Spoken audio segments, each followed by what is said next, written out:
कबाब खाना किसे पसंद नहीं होता है और कबाब बनाने की होती हैं बहुत सी रेसिपीज़, लेकिन आप जानते हैं कि यमी ट्रीट्स पे आपको मिलती हैं बहुत सी फ्यूजन रेसिपीज़। जी हाँ, नई नई रेसिपीज़, नए एक्सपेरिमेंट। इसीलिए आज मैं जो रेसिपी लेके आई हूँ उसमें होंगे बहुत सी वेजेस, चिकन और थोड़े से स्पाइसेस, और स्पाइसेस भी वो जो हमारे घर में हर वक्त अवेलेबल होते हैं। तो अब इनको बनाना शुरू करते हैं। बिस्मिल्लाहिर्रहमानिर्रहीम। यहाँ पे मैंने थोड़ी सी सब्जियां ली हैं, उनको मैंने बारीक चॉप कर लिया है। चिकन को मैंने बॉईल कर लिया है और आलूओं को बॉईल करके मैश कर दिया, और बाकी थोड़े से स्पाइसेस इस्तेमाल किए हैं। ये तैयारी करने के बाद अब हम इनको बनाना शुरू करते हैं। पैन में 3 बड़े चम्मच ऑयल के लिए, और फिर उसमें चॉप किए हुए 5 से 6 जवे लहसुन के मैंने डाल दिए हैं। इनको फाइनली चॉप कर लिया था। आप चाहें तो फ्रोज़न भी इस्तेमाल कर सकते हैं, पेस्ट वगैरह, लेकिन अगर फ्रेश इस्तेमाल करेंगे तो उसकी खुशबू ज़्यादा अच्छी आएगी। इसको तकरीबन 1 मिनट के लिए सौते किया और उसमें डाल दिया बॉईल किया हुआ चिकन। ये तकरीबन 300 ग्राम चिकन है, जिसको मैंने नमक और थोड़ा सा सिरका डाल के बॉईल कर लिया था। 2 से 3 मिनट के लिए इसको हल्का सा मैंने भून लिया है, और उसके बाद फिर मैं इसमें शामिल कर दूंगी प्याज। यहाँ पे 2 मीडियम साइज़ के प्याज हैं ये, और 2 गाजरें हैं। आप इनकी क्वांटिटी अपने हिसाब से ज़्यादा कम कर सकते हैं, क्योंकि वेजेस का कोई हार्ड एंड फास्ट रूल नहीं है। जितनी आपको पसंद है आप उसमें शामिल कर सकते हैं। इनको तो अच्छे से मिक्स किया, और फिर मैंने इसमें डाल दिया थोड़ा सा सोया सॉस और थोड़ी सी चिली सॉस, और इनको फिर से कुक किया। और अब मैं इसमें इस स्पाइसेस इसके ऐड करूँगी, और बिल्कुल बेसिक से स्पाइसेस हैं इसमें, लेकिन इसका फ्लेवर बहुत अच्छा आता है। यहाँ पे मैंने लिया है 1 tablespoon salt, 1/2 tablespoon chilli pepper, 1/2 tablespoon chilli flakes, 1/2 tablespoon black pepper, 1 tablespoon धनिया जीरा का पाउडर, और 1/2 टीस्पून मैंने लिया है ऑरिगेनो। बस, और इसमें इसके अलावा कुछ नहीं जाएगा। और लेकिन इसी से ये इतने फ्लेवरफुल बनते हैं ना कि चाइनीज़ और हमारा जो ट्रेडिशनल टेस्ट है कबाब का, वो मिक्स होकर कि बहुत ही ज़बरदस्त सा फ्यूजन बनेगा। अब इन स्पाइसेस को इसमें डाला और इनको अच्छे से मिक्स कर देना है, और फिर उसको कुक करना है थोड़ी देर के लिए कवर करके, जब तक ये वेजीज जो है थोड़ी सी सॉफ्ट ना हो जाए। 3 से 4 मिनट तक इसको कवर करके पकाया।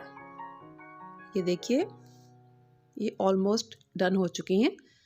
इनको बहुत ज़्यादा गलाना हमने नहीं है, थोड़ा क्रंची इनको रहना चाहिए, क्योंकि जब इनको फ्राई करेंगे वो हल्का सा जो क्रंच का एक टेस्ट आएगा सब्जियों का खाते हुए, वो बहुत अच्छा लगता है। अब मैंने इसमें डाल दी है बंद गोभी और शिमला मिर्च।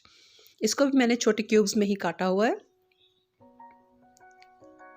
इन्हें भी बाकी वेजेस के साथ अच्छी तरह से मिक्स करेंगे और फिर से कवर कर देंगे, ताकि इनका जो पानी है वो भी इसमें से निकल आए और ये अच्छे से कुक भी हो जाएं। अब ये देखिए, 2 से 3 मिनट के बाद मैंने फिर से ढक्कन हटाया, और अब हम इनको भून लेंगे। इनका जो एक्स्ट्रा मॉइस्चर है, जो इसमें पानी होगा, उसको अच्छे से खुश्क कर लेंगे, ताकि हमारे कबाब जब बनाएं तो वो टूटे नहीं बिल्कुल भी।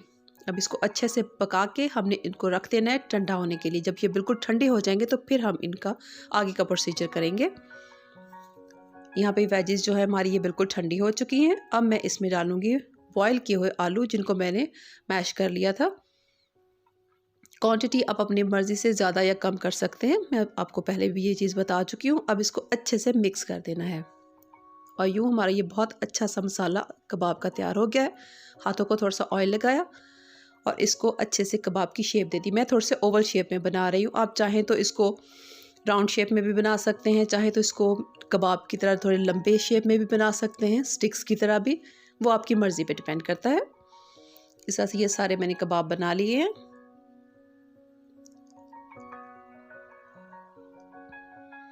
ये देखिए, मैं दूसरा भी बना रही हूँ। ये देखिए, हमारे सारे कबाब बन चुके हैं। अब हम इनको फ्राई करेंगे। सिंपली अंडे की कोटिंग, एक अंडा लिया, उसको अच्छे से फेंटा, और अंडे की कोटिंग के साथ अब हम इसको फ्राई करेंगे। फ्राइंग पैन में मैंने ऑयल डाला और उसमें 1 बाय 1 करके अंडे में डिप किया कबाब को, और इसके अंदर डाल दिया। तकरीबन 1 से 1.5 मिनट तक इसको एक साइड से गोल्डन होने देना है। जब एक साइड गोल्डन हो जाएगी तो फिर हमने इसको पलट देना है। इसको डीप फ्राई नहीं करना, ये ऐसे ही शैलो फ्राई होगा थोड़ी ऑयल में, मीडियम फ्लेम पे। और जब दोनों साइड से अच्छा सा गोल्डन कलर आ जाएगा तो हम इन्हें निकाल लेंगे। लीजिए जनाब, बन गए हमारे मज़ेदार किस्म के चिकन वेज कबाब। बहुत ही यूनिक रेसिपी है, बहुत ही मज़ेदार। आप इसे एक दफ़ा ट्राई करेंगे तो आप बार बार इस रेसिपी को ट्राई करेंगे। और इसको मैंने अब सर्व किया है पुदीने के रायते के साथ पुदीने की चटनी बनाई है। पुदीना, धनिया और सब्ज़ मिर्च डाल के दही में उसकी मैंने ये चटनी बनाई थी, उसके साथ मैंने इसे सर्व किया। तो कैसी लगी आपको आज की वीडियो? अच्छी लगी हो तो लाइक कीजिए, और अगर मेरे चैनल पे नए हैं तो सब्सक्राइब करना और बेल आइकन प्रेस करना बिल्कुल मत भूलिएगा, ताकि आपको मज़ीद ऐसी बहुत ही यमी रेसिपीज़ मिलती रहें। आप भी इसे ट्राई करें और मुझे फीडबैक ज़रूर दीजिएगा। नेक्स्ट वीडियो तक के लिए अपना बहुत सा ख्याल रखिए, मुझे दुआओं में याद रखिए। अल्लाह हाफ़िज़।